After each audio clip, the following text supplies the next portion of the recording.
Hey guys, what's up? Chris Blum here with another video, and today I'm driving to the office to film a video on why you and your company should use a broker.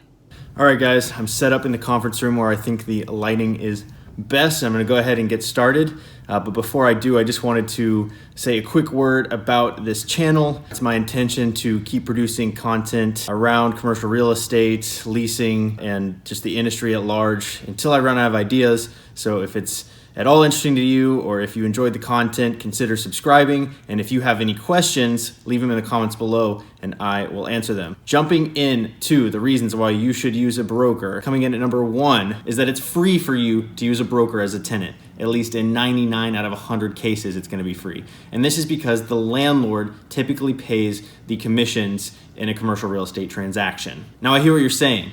If the landlord's paying for it, it's not really free, because doesn't this come out of money that I could have otherwise negotiated against my rent? And the answer for that is twofold. Number 1, probably not. As we've discussed in previous videos, the value of a commercial building is based on a multiplier of its base rent. So most institutional landlords typically have a base rent that they need to achieve to follow their underwriting and get to their exit strategy. So they need to hit this base rent whether the tenant comes to them without a broker or with a broker. And they typically have a pot of money set aside for fees, both for listing and for procuring fees, that are gonna get paid out no matter if you come with representation or not. Now, a slight caveat to this is that sure, there are non-institutional mom and pop landlords that either don't wanna pay the commission or may say to you, hey, if you do this deal without a broker, I can give you a lower rate. I would argue that this is probably the instance where you most wanna have a broker representing you in your behalf. In this case, with a non-institutional landlord, you're more likely to run into non-standard items in the lease and the negotiation process, and your broker can help you identify and correct for these. Number 2 is that it can and is a full-time job. There's a reason that brokers exist. I made another video on the steps to finding office space, which I'll link here. But there are a lot of things a broker can help you with, from understanding your priorities and needs, the type of building that you are gonna wanna go into, and just help you through the entire process from touring to signing a lease, and allow you to focus on your job, which is running your company. Number 3, and probably the most important, is market data.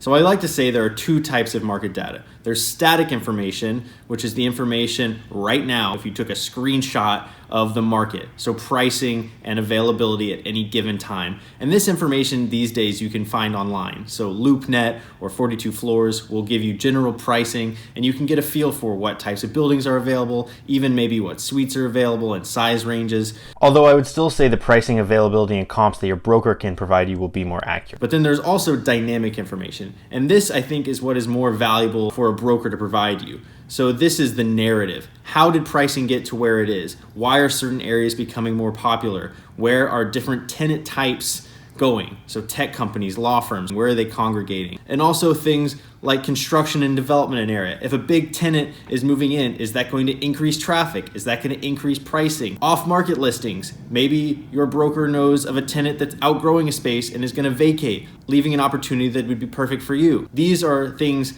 that even if you have an in-house facilities team, may be hard for you to gather without utilizing a broker. Number 4 is the relationships and knowledge of the priorities of these individuals that your broker can bring to the table. So they know the landlords, they know the brokers, and they can understand things like, is base rent more important to a landlord, or is cash flow more important? And these will help eliminate buildings that are not a good fit for your company, right? In my market, there's 56 million square feet. So it's unlikely that you as a tenant is gonna wanna take the time to look through all 56 million square feet. This really helps make the process more efficient, and also can help with understanding where you are positioned in a negotiation. So if your broker can speak to the broker on the other side and understand which items are most important to getting the deal done, or maybe there's another tenant with higher credit and more money in the bank that wants the space, so maybe it's a good idea to look for backup spaces. These are the kinds of things that the broker can bring to the table for you. Finally, number 5, and this is very related to the previous reason,